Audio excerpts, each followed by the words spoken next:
ఇవాళ తెల్లవారుజామున ఆసుపత్రిలో దినేష్ రెడ్డి అవయవాలను విజయవంతంగా ఆపరేషన్ ద్వారా తీశారు. గుండె, కాలేయాన్ని ప్రత్యేకంగా హెలికాప్టర్లో హైదరాబాద్కు పంపించారు. కిడ్నీని నారాయణ ఆసుపత్రిలో ఒక పేషెంట్కు అమర్చనున్నారు. మరో కిడ్నీని కిమ్స్కు తరలించారు. కళ్లను నెల్లూరు మోడ్రన్ ఆసుపత్రికి తెచ్చుకొచ్చారు. బతుకు తెరువు కోసం దినేష్ రెడ్డి కుటుంబం వావళ్ల నుంచి నెల్లూరు వచ్చింది. తండ్రికి చేదోడుగా ఉందామని దినేష్ స్థానికంగా చికెన్ షాప్లో చేరాడు. కొడుకు ప్రయోజకుడు కావడంతో తల్లిదండ్రులు పెళ్లి సంబంధాలు కూడా చూడడం మొదలుపెట్టారు. ఈ నెల 13న దినేష్ రెడ్డికి ఫిట్స్ వచ్చింది. ఈలోగా అనుకోని ఘోరం జరిగిపోయింది. ఇతరుల్లోనైనా తమ సోదరుణ్ణి చూసుకోవచ్చని అవయవ దానానికి అంగీకరించామని సోదరి అనూష చెబుతున్నారు.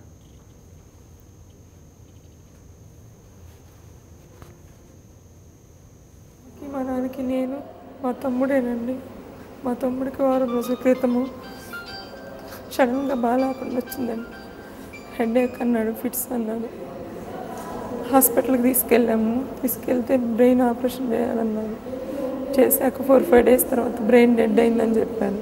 మా నాన్న అవయవదానం ఇద్దాము, మంచి బిడ్డ, మంచి వ్యక్తి, నలుగురికి ఉపయోగపడతాడు అని నాన్న మాకు చెప్పాడు. అందరం ఒప్పుకొని నలుగురికి ఉపయోగపడాలని మా నాన్న అభిప్రాయంతో ఈ విధంగా.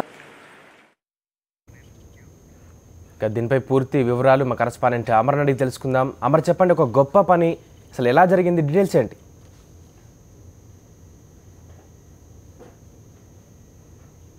వైద్యులు విజయవంతం చేశారు.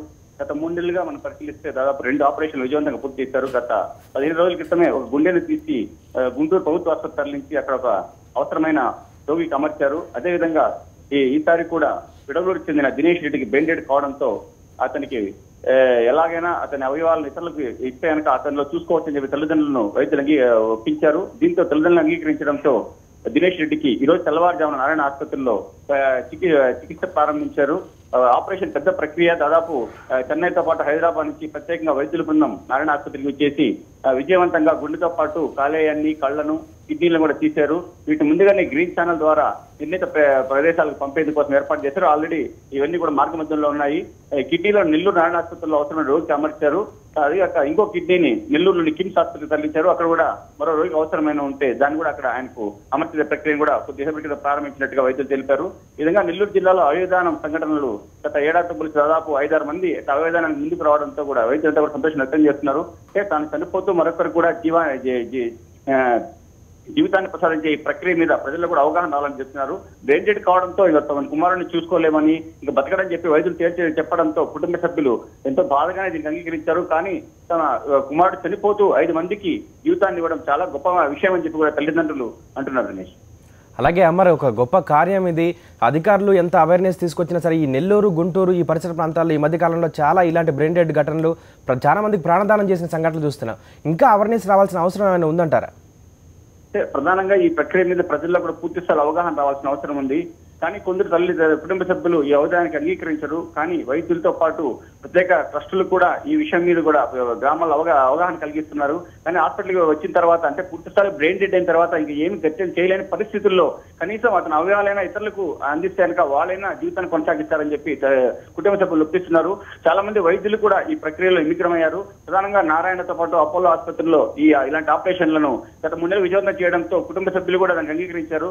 గత నెలలో చూసాం, చాలా కటిగా పేదరికమైన కుటుంబానికి చెందిన వ్యక్తులు కూడా అతనికి ముత్తుకూరులో ప్రమాదశాత్తు కింద పడడంతో ఉన్నట్టుండిగా ఒకసారిగా బ్రెయిన్ డెడ్ అయింది. అతని కుటుంబ సభ్యులు వాళ్ళు నిరక్షరాస్యులు అయినప్పటికీ కూడా వైద్యులు వారిని అవగాహన కలిగించడంతో వాళ్ళు అంగీకరించారు. అతని నుంచి కూడా దాదాపు విజయవంతంగా 5 అవయవాలను బయటకు తీసి చెన్నైతో పాటు గుంటూరు, నెల్లూరుకు తరలించి 5 మందికి ప్రాణదానం చేశారు. ఇలా ప్రాణదానం మీద అవగాహన కలిగించడం వల్ల చాలా ఉపయోగాలు ఉంటాయని చెప్పి కూడా వైద్యులు అంటున్నారు.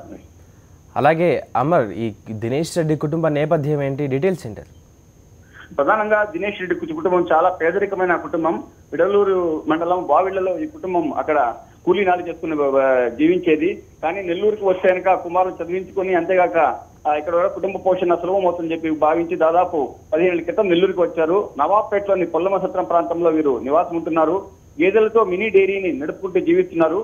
వాళ్ళ కుమార్తె అనూషను కూడా వాళ్ళు చదివించుకుంటున్నారు. మరోవైపు కుమారుడు కూడా కుటుంబానికి ఆర్థికంగా చేదోడు ఉండేది కోసం స్థానికంగా ఉన్న ఒక చికెన్ షాప్ లో చేరాడు. కుమారుడు కూడా ఎదిగి రావడంతో తల్లిదండ్రులు సంతోషించారు. కానీ ఉన్నట్టుండి ఒక్కసారిగా ఫిట్స్ రావడంతో దినేష్ రెడ్డి యొక్క పరిస్థితి తారుమారైంది. అతన్ని చికిత్స కోసం అపోలో ఆసుపత్రికి తరలించారు. కానీ అక్కడ చికిత్స చేసిన మరోసారి ఫిట్స్ రావడంతో బ్రెయిన్ డెత్ జరిగింది. కానీ చాలా పేద కుటుంబం అయినప్పటికీ కూడా ఈ అవధానానికి అంగీకరించడం పట్ల స్థానికులంతా కూడా వారిని అభినందిస్తున్నారు. అంటే ఇలా అందరూ కూడా ముందుకు వస్తే వీళ్ళు చనిపోయినప్పటికీ కూడా మిగతా వారిలో వాళ్ళ అవయవాలతో జీవింపజేయచ్చు అని చెప్పి కూడా వీళ్ళందరూ నిరూపిస్తున్నారు. వీళ్ళందరికీ కూడా ఆదర్శంగా నిలుస్తున్నారు. Okay, thank you for the updates Amar.